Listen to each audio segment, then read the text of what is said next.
Installation of DPF Delete Kit in Hamm H13i with TCD 4.1 liter.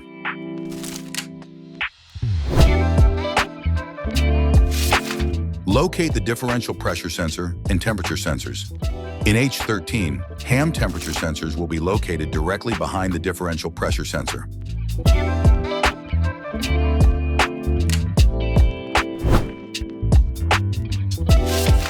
Disconnect the differential pressure sensor and connect the plug from the harness.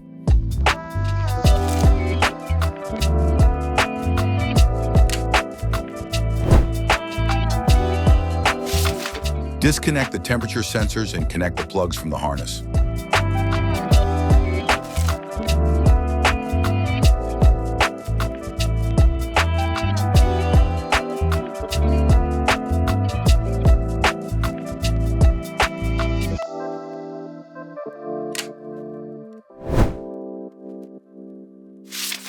Locate the diagnostic plug and connect the emulator to CAN bus. In this particular machine model, the diagnostic plug is located behind the steps.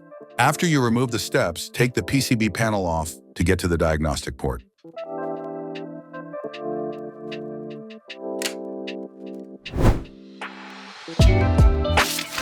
Beneath the emulator casing, you'll find LED lights that indicate the device is functioning correctly.